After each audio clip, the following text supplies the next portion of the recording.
Hi viewers, welcome to today's news headline edited by Namdi Ogbonna and presented by Amoka Mwabwis from Engineering Team Studio in Owerri, the capital of Imo State.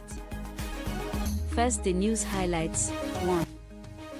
Father, 2 sons killed in building collapse in Anambra, fresh flood alert, Lagos government warns residents of Agboyi, Ajigona, others, Abia government demolishes 2-story building with structural defect, many injured as event center collapses on burial guest in Ekiti, WhatsApp rolling out multi-account feature with new interface for app settings, Apple creates a new website to promote its own apps.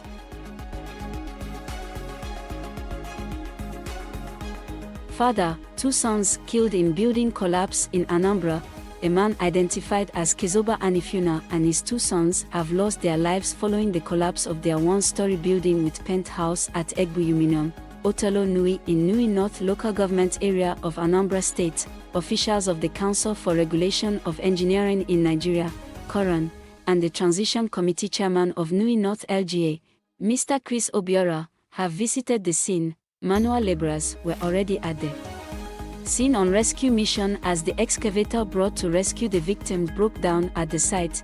Addressing journalists after the dead bodies were brought out from the debris, the Anambra State Chairman of CORAN, Engineer Victor Meju, attributed the incident to poor foundation, poor concrete mixture, poor quality of materials, poor wearing cost capacity, non-conformity to standard and non-approval from relevant regulatory authorities.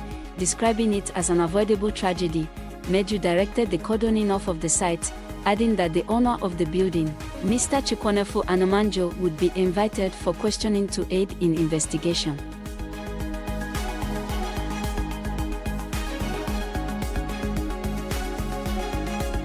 Fresh flood alert, Lagos government warns residents of Agboyi, Ajigona, others.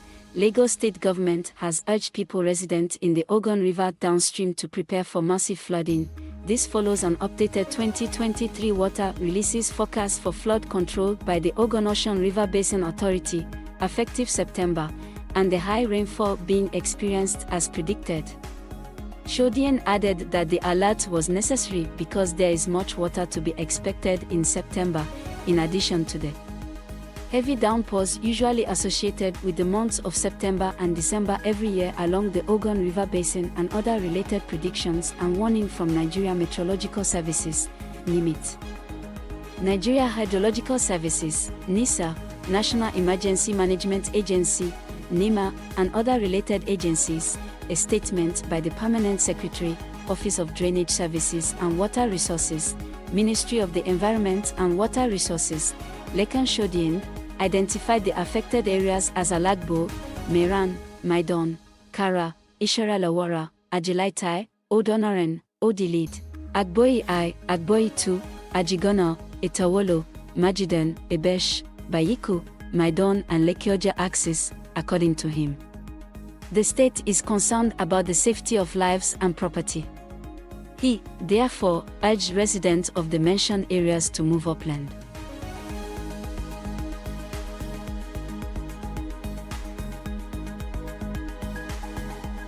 Abia government demolishes 2-story building with structural defect. The Abia state government at the weekend demolished a 2-story building in Umuahia, the state capital, in a proactive move to save lives and property. A rapid response team, comprising the Ministries of Lands and Housing, Power Public Utilities, Works, and the Umuahia Capital Development Authority, UCDA, the Nigerian Police Force, the Abia State Fire Service, the Enugu Electricity Distribution Company, EDC, the Nigerian Institute of Town Planners and the Nigerian Society of Engineers were on the ground to ensure that the structurally defective building was safely brought down. The demolition of the building located at No. 5 Akano Street, opposite FCMB, near Government House, Umuahia, followed the alarm raised by occupants, who hurriedly evacuated the building of their own accord after visible defects were noticed on the structure, sandwiched between 2 other buildings.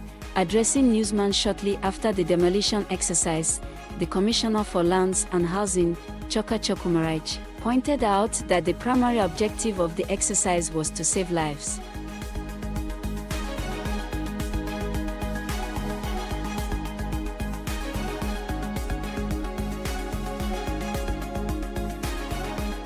Many injured as event center collapses on burial guests in Ekiti. A tragedy was averted at the weekend in Ijero Ekiti, headquarters of the Ijero local government area of Ekiti State, following the collapse of an event center during a ceremony in the community.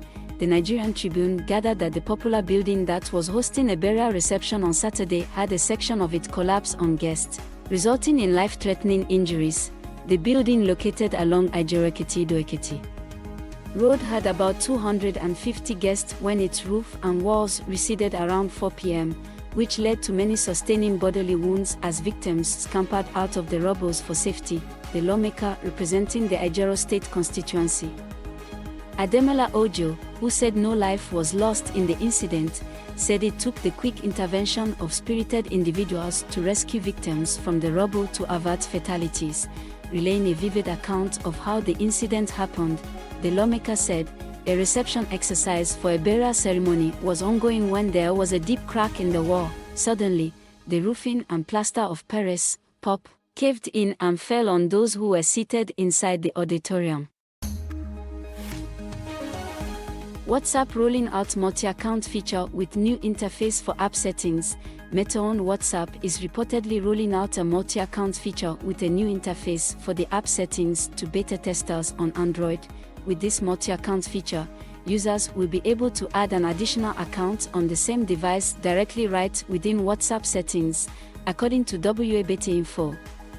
The second feature is a redesigned settings interface, which will give users a more modern experience when navigating through the app's various options. The report also noted that the update also includes a redesigned profile tab right within the chat list, making it easier for users to open the settings of the app.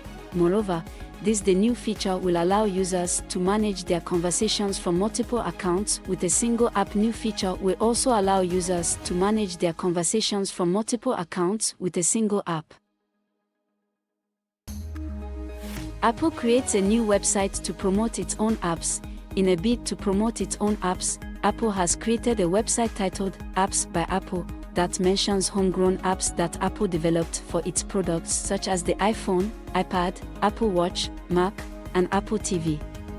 Apple has a good reason to promote its own apps, with iPhone units in the 27 European Union (EU) countries being open for sideloading. Sideloading is the process of installing an app from a third-party app storefront. Apple has always claimed that its ban on sideloading was done for security reasons so that it could prevent users from installing malware-laden apps.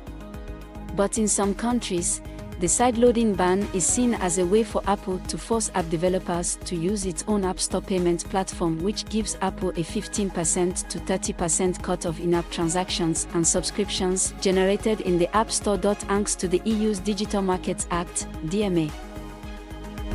And that's a wrap for today's edition of Engineering News Update. Thank you for joining us. We'll be back tomorrow with more in-depth coverage of the stories shaping our world. In the meantime, stay informed, stay safe, and have a great day. I'm Omoka signing off. Thanks for watching. Do enjoy the rest of the day. Bye.